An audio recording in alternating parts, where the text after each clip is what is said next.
I own a small business that's been running for several years. It's located in a quiet neighborhood, and I'm proud of what I've accomplished. I've had my fair share of entitled customers, but nothing could have prepared me for what happened with Karen. It was just another day when Karen walked in. She was in her mid-40s and had a no-nonsense demeanor. She demanded to speak to the manager, and I introduced myself as the owner. She claimed that she was the new owner of the business and had the paperwork to prove it. She showed me a document that looked legitimate, but I noticed some discrepancies. I asked her about the paperwork, and she explained that she had recently purchased the business and was now the owner. She told me that she was excited to get started and had many plans for the future of the business. However, I still had my doubts about her claims. I decided to play along with Karen's story to see where it led. I told her that I would need to check the paperwork with my lawyer to make sure everything was in order. But Karen insisted that there was no need for that, and she should be able to take over the business immediately. I managed to stall Karen by claiming that there were some legal issues that needed to be sorted out first. Karen seemed to be getting more and more frustrated as time went on. She started to raise her voice and demand that she be allowed to take over the business right away, but I held my ground and refused to let her do anything until the legal issues were sorted out. After Karen left the business, I decided to investigate her claims further. I found out that the document she had shown me was a forgery, and that she had a history of trying to take over businesses by lying about her identity. Instead of confronting Karen directly, I decided to come up with a plan to teach her a lesson. I wanted to catch Karen in the act of trying to take over my business and expose her for the fraud that she was. I knew that it wouldn't be easy, but I was determined to see it through. A few days later, I received a call from Karen's supposed lawyer, asking to meet with me to discuss the transfer of ownership. I agreed to meet them, but I made sure to have a few witnesses present to document the encounter. When Karen arrived, I revealed that I had uncovered her lies, and that I knew she had been trying to take over the business by using fake documents. She was shocked and tried to deny everything, but I showed her the evidence that I had gathered. Karen was humiliated and angry. She accused me of setting her up, but I calmly explained that I had only been trying to protect my business from fraud. I told her that I would be reporting her behavior to the authorities and that she would face the consequences of her actions. After Karen left the business, I was left feeling relieved, but also somewhat disturbed. I wondered how many other people like her were out there, trying to take advantage of others for their own gain. I thanked my witnesses for their help and assured them that the business was safe from Karen's schemes. I made sure to report her fraudulent behavior to the authorities to prevent her from trying the same thing with other businesses. In the end, I learned that sometimes it's necessary to play along with entitled people to catch them in the act of trying to manipulate and control situations. As a small business owner, it's important to be vigilant and protect oneself from those who would take advantage of the business for their own selfish purposes. Although the experience with Karen was frustrating and time-consuming, it was a valuable lesson in how to deal with entitled people and protect the business from their schemes.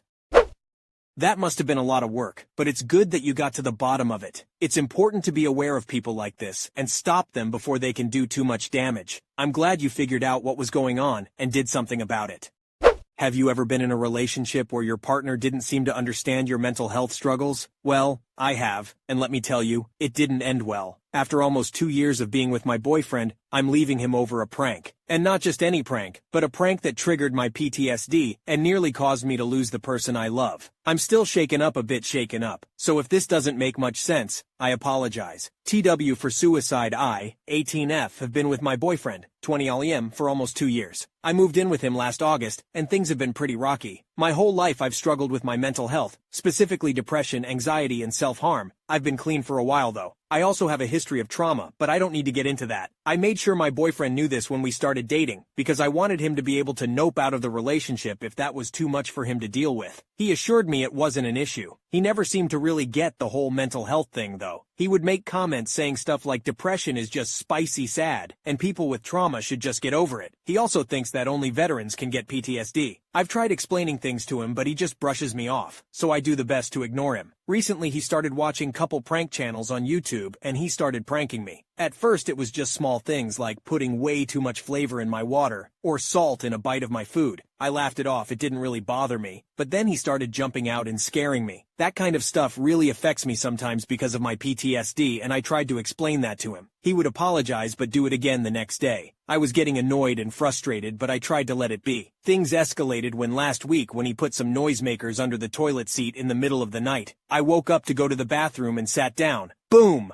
It being late at night, me being half awake, and the loud noise all mixed together and gave me a full-blown panic attack. I was on the bathroom floor crying and having flashbacks. After I don't know how long I stopped crying and was just staring into space, having flashbacks. He came in because I guess he noticed I was gone for a while. When he saw me sitting on the floor, he remembered his little prank and started laughing. I just stared at him for a second, got up, and called him an ass. I slept in the living room the rest of the night. The next day I sat him down and I told him he cannot keep scaring me like this. No more jumping out at me, no more loud noises. He pretty much sighed and rolled his eyes, but he said he would stop. Everything was fine for a week. I thought this whole prank thing was finally over. Yesterday I got home from being out with a friend, actually feeling better for the first time in a while. When I walked in the house, all the lights were off, so I assumed he was still at work, which isn't abnormal because sometimes he works late. I plugged my phone in because it died on my way back home, and when it powered on I got a notification that he sent me a text. It just read, "So sorry, I love you." I replied, saying it's okay, I'll see you when you get home, love you. And I heard his phone ding in the bathroom. That was weird, I thought. I got up to go get his phone, and when I got into the bathroom, I saw him laying in the bathtub. The bath was full of water, there was an empty bottle of pills on the sink, and he was covered in blood. His wrists were cut, and there was just so much blood. My heart just sank. I started having a panic attack. I was hyperventilating, crying, and I was just frozen. After a minute, I ran to the living room to get my phone to call 911, and I hear splashing and then laughter. I turned around to see him standing in the hallway just laughing. He said he got me, and I should have seen the look on my face. I don't even know how to describe the feelings I was experiencing. I was so mad and sad and scared. I didn't even say anything. I just walked out of the house. I just kept walking, and eventually I figured I needed to call my friend to come get me. At first I didn't tell her what happened. I just told her I needed her to come get me. It was an emergency. She came and took me back to her house where I'm at now. My boyfriend keeps calling me, and he sent me some texts saying he was sorry and it was just a joke, and I'm overreacting and I need to come home. I'm not answering. I don't even know what I would say to him. My friend is going over to his house tomorrow to get my things when he's at work. She said I can stay with her however long I need. I don't know what I'm going to do. I just feel numb. The OP gave an update the following day. Thankfully today wasn't as eventful as I was expecting it to be. I ended up sending my, now ex-boyfriend a text saying that he crossed a line and I don't want to hear from him again. I blocked him on everything after sending that, and I'm planning on changing my number tomorrow. My friend went over to his house around noon today with her boyfriend and was able to retrieve most of my stuff without issue. She got all my personal documents, sentimental items, medication, and clothes. The only thing she wasn't able to grab were the TV and Xbox I paid for, because I'm not sure how I can go about getting those back without him accusing me of stealing them. I'm not sure that fight is even worth it right now. Before she left, she put my copy of his house key on the kitchen table so he knew I didn't have it. She wanted to unplug his fridge and all his appliances just to make things harder for him, but I told her not to. I really don't want to add fuel to this fire. His mom reached out to me to ask what was going on. Apparently he called her and told her that I had some sort of mental breakdown and ran away, and that he was worried about me. I told her what happened and what he did. She was pissed. She said she thought she raised him better than that, and that she was sorry he did what he did. She said that if I need anything, I can let her know and she'll do what she can do help me. I guess his mom told his older sister what happened, and she also reached out to me to apologize for his behavior. I wasn't close to her, but I met her a few times and she's a really nice person. She offered to help with anything I needed, and told me that she was going to make sure everyone knows what actually happened. I told her it wasn't necessary, but I appreciate it, but she said she wasn't going to let her brother get away with this. I'm not going to argue, so I thanked her. For the most part, I've just been lying in bed today. I'm so exhausted physically and emotionally. I wish I had left him sooner. There were red flags that I just ignored. I guess I was afraid of being alone. I don't know. I'm trying not to blame myself for this whole situation, but I feel like I put myself in this position. This is what I get. I'm not expecting much else to happen. God, I hope nothing else happens. I'll probably give one more update in a few days as long as things have cooled down. If something significant happens, you'll hear from me.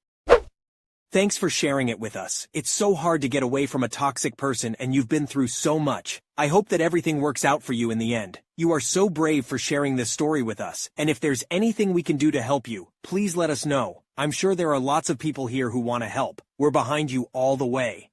My classmate friend kept stealing our stuff and lying. I first met the entitled classmate via a mutual friend. I didn't really mind her being in our friend group, but I didn't like her either. She would cheat in dodgeball and bite on the ends of pencils she borrowed from me, even when I repeatedly told her not to. The first big incident happened while we were at drama class. We were in small groups of about 5, and we had to assign roles. One of the roles in particular was kinda embarrassing, and no one in our group was confident enough to do it. 3 of us had already chosen a role, which left the entitled classmate, EC, and my friend. I suggested they do rock, paper, scissors to decide who got the role, but EC chose rock and shot her hand out early, before my friend was prepared. So my friend stumbled and just chose the first thing that came to her mind, scissors. I strongly suggested a rematch, but my friend said she doesn't mind. A few weeks later, EC asked my friend for a snack that she had in exchange for something in the vending machine tomorrow. Tomorrow came, and she didn't bring her money. This repeated for a few days. I suspect she was hoping my friend would forget. When she finally gave her something from her lunch, her parents packed it, so she was just being cheap. My friend said she was fine with it, so I didn't worry about it too much. For the rest of the year, nothing really happened, just some small stuff here and there. However, near the end of the year was when EC really started showing her true nature. EC invited my friend to her birthday party. I wasn't invited, but I wasn't close with her anyways, so I wasn't disappointed. My friend brought $25 and kept it in her bag. She saw EC doing something with her bag, so she checked in it, and the $25 was missing. She asked EC if she knew where it was, and EC said that she didn't. Then my friend mentioned that it was her birthday present, and suddenly EC had to go change. Then a few minutes later, "Come quick, I found your money," and she was still wearing the same set of clothes. EC also stole one of my friend's mechanical pencil, but she gave it back after I loudly said in front of her that it was the first prize my friend won in a competition. She wasn't sneaky about stealing it. We could clearly see her taking something from her assigned tray and putting it in her bag after my friend noticed it was missing. The next thing EC did was while we were at school camp. First, we were having breakfast, and EC looked full, but she still had a piece of toast on her plate. I mentioned that I was going to get another slice of toast, and EC said that I could have hers. By this point, the toast was sitting on her plate for about 10 minutes. It was cold, and she had put her hands all over it. I just said that I was still going to get a new piece, but she insisted. I asked why, and she said it had milk in it. EC is allergic to milk. I was obviously doubtful that bread could have milk in it, and I told her this. EC just shrugged and said that that was what the cook said. Why did she get it if it had milk in it anyways? I didn't really want to make our relationship worse, so I just took it. Then, after I had a few bites, she told me that it was just a prank, and I was very annoyed. It is now the last day of camp, and some people are celebrating and just generally having fun. We are sitting on a courtyard, and there is a circle of people near us, singing and chanting in my country's native language. They are pretty hard not to notice, and EC notices. She looks back at me and my friend and says, "Look at these guys, weirdos." Me and my friend just sit there in awkward silence for a few moments. Our country's native language is widely celebrated, especially in our school, so it's quite rude, borderline racist, to say something like that. After camp, when we were back in school, EC asked me to say something in Korean. Although I am Asian, I am not Korean. She had been doing this mildly throughout the year, but this time I had enough. I repeated that I am not Korean. My Korean friend supported me and asked why EC thought I was Korean. EC just said something along the lines that me and my Korean friend look similar enough, so I must be Korean. Finally, we are in PE in the last week of school. Since it's the last week, we can basically do anything we want, and the teachers won't mind because we were just playing soccer, no practicing or anything. So my friend group is playing Truth or Dare, and EC chooses Truth. My friend can't think of anything to ask, so I asked her if I can say something. She agrees, so I ask EC, "Why did you steal my friend's stuff?" She just looked at me with a straight face and said that she didn't and made up some random excuse. Now the cat's out of the bag, but I didn't care since I was going to a different school next year anyways. I got our teacher involved, but our teacher just told her to apologize. EC tried to contact my friend on Instagram in the school holidays, but she just blocked her. I could probably list a few dozen more things EC did, but these are the main ones.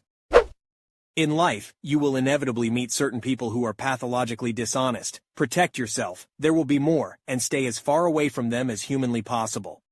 Am I the jerk for telling my adopted brother he's overreacting? I, 18F, have 4 siblings. Tom 29M, Cam 26M, Sam 24M, and Ro 19M. Ro was adopted when he was 13. His biological parents decided they didn't want a baby. The rest of us are biologically siblings. All 5 of us went to an art school. The older boy's for music, me for art, and Ro is going for dance. I found out through some friends that Ro has been saying our parents have always treated him differently. This weekend Ro has a show, but my art show is the same day. A couple days ago our parents said they'd try to make it to his, but they're not totally sure if they could. He hung up on them, and according to one of our friends, locked himself in his dorm and wouldn't talk to anyone. His roommate called me and said he's still really upset and was hoping I could talk to him. I said he was just being sensitive and I hung up to call him. I let him vent for a while. According to him, Mom and Dad have always put everyone else first. He also said they were were disappointed when he went for dance. They were, but they got over it. I said he was overreacting and needed to chill out. He hung up on me and blocked my number. Now I'm getting texts and calls from his roommate Sam, and all our mutual friends saying I'm an asshole, I'm a bitch, I'm selfish, and I need to apologize. Mom, Dad, Tom, and Cam are on my side. So am I the jerk? Here are some relevant comments on the original post. Many people point out that her brother just wanted her to listen to him, and that her parents may have not gotten over him doing dance. The OP said, "You're right. Thank you for being honest. Now I see they haven't gotten over it but pretended in front of us other kids. It kind of makes me wonder if they've said anything to him in private or more just silently disapproved." The OP also said, "I honestly didn't notice it at first, but now that people are saying one parent should go to his, it's becoming more clear. I need to talk to him, but he has me and everyone else blocked on everything. I don't know what else to do." Someone points out her brother has 13 years of being unwanted and only 5 with the family, to which the OP replied, "I never thought of it like that." So basically after he got adopted he was still feeling like a guest who's overstayed? That explains a lot. How would I talk to him about it if he won't answer my texts or calls? OP explains what she wants to happen next. "Thank you. Saturday's going to be all about him. I know he hates surprises, so I'm thinking about either meeting him before practice and bringing him a Gatorade or inviting him to lunch tomorrow. I called our brothers and they agreed to come. I also told my teacher I'm opting out of the art show. I have yet to call our parents. I did message his roommate. He said he thinks R would appreciate it, just let him know beforehand. He also confirmed him and R are in a relationship. That made me realize R and I aren't as close as I thought, which is totally understandable on his end. I've been terrible to him. I want to be the sister my brother wants. Thank you so much for your help. I really appreciate it. Update. Comments. February 9th, the next day. You're right. Thank you. I did tell everyone to go to his show, as well as showed the post to him and the rest of the family. I also opted out of my art show. I met him in his dorm before rehearsal, and we talked about everything. He said it's going to take a while to trust any of us again, but if I show him I want to mend our relationship, he'll accept. He also mentioned it meant a lot. I decided to not go. That's the first time I've ever seen him cry. It's also a huge deal because it's his first lead. They're performing Cinderella. Our parents did confirm they treated him differently but didn't think he noticed. I may have blew up on them a little. They said it was just little things like not watching rehearsals in the past, not helping with homework. But those little things to us are huge things to him. They agreed to go to his show and our brothers are holding them to it. I'm meeting up with him again tomorrow with our brothers. We have a few gifts for him. I know that's not going to make anything instantly better, but it'll help. Update 2. Comments. February 9-10. Here is a comment that was left on this post. "Hey, I'm R, my name is Rowan. Thank you all for sticking up for me. I appreciate it. Everyone's coming to my show now, which makes me happy but even more nervous because it's my first lead and I want to impress them. That's also why I was more upset than when this usually happens. Just wanted to hop on here and say thanks." The OP replied saying, "Confirming this is him. You'll do great, Roro. I'm proud of you and can't wait to see you perform." Update post. February 13th, 2023. 4 days from original post. Thank you everyone for your input. I decided against going to my art show, called all of our family and friends and had them show up to his instead. We got it sold out. We all met up with him for lunch beforehand and gave him his little gifts. He said he appreciates it but it'll take a while to trust us again, which is very valid considering how we've been treating him. He also introduced us to his boyfriend. They're adorable together. Mom and Dad thanked him for being someone Ro could turn to when he needed someone. They did great. They even got a standing ovation at the end. Ro did injure his ankle slightly in the beginning of Act 1 during his first solo, but played it off amazingly. I'm proud of him, and it was amazing to formally meet his boyfriend. Mom and Dad sat him down in front of all of us and apologized for how they treated him and promised they'd do better. After the show, he came up and hugged me while crying to thank me. I told him it was all you guys. Thank you guys again. One more relevant comment. Thank you so much. I love him and don't want to lose him. Those comments really opened my eyes. He's still a little standoffish understandably, but I hope he realizes this isn't going to be a temporary thing. We've been talking a lot since the show and it's going so well. I'm really proud of Ro and Ash both. Ash, Rowan's boyfriend, was one of Ash's supporting characters. Not sure if I worded that correctly, but his role was one of Prince's companions. They both did so well. I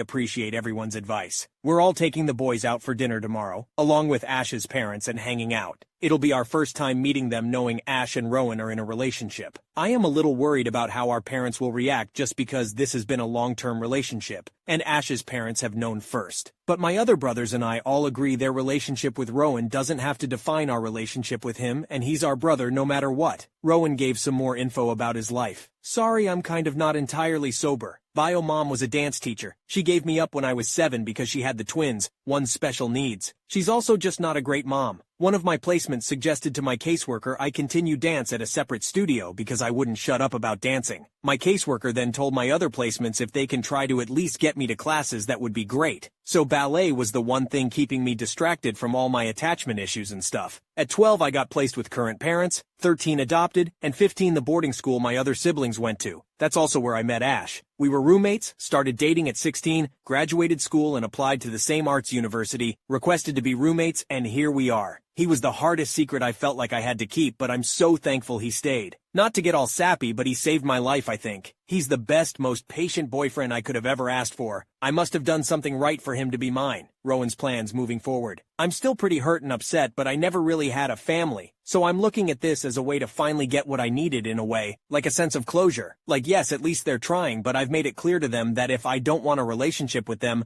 I'm not going to keep putting myself through that emotional damage, if that makes any sense. Not to trauma dump or anything, but it hurts more my biological parents are out there with my other biological siblings, both younger and older, that they didn't pawn off to the system. They didn't even try to fight for me back. I'm not sure, but I'm willing to give them, adopted family, a chance. The relationship with them is just as much in my hands as it is theirs. All I know right now is I appreciate their efforts and them accepting Ash in my relationship. How is his ankle doing? Hi, I'm Ro. It still hurts a little, but nothing I haven't dealt with before. I landed a little hard on my Act 1 solo and twisted it. I made it through Act 2 though. The director said I played it off really well, so that's all that matters. TESU. My boyfriend has been making sure I'm icing it and it's elevated. And some more from Rowan. Yeah, definitely. What people don't realize is getting adopted doesn't equal stability, or mean all my problems are going to go away, because I'm grateful to finally have a family. That goes for any adopted kid, which is what I finally explained to my family last night. I am in shock and awe at how nonchalant the parents are about treating him differently. It's one thing to be biased but unaware, still not okay, but it's a whole different thing to be openly aware you treat one child as less than, and they're just hoping the kid doesn't notice. What kind of monster is completely okay with knowing they treat their child as less than the others? If you enjoyed today's video, be sure to check out the other video on your screen now, such as when an entitled vegan Karen destroys my leather jacket and calls 911 for animal cruelty. It's absolutely absurd. Subscribe or you're definitely the jerk.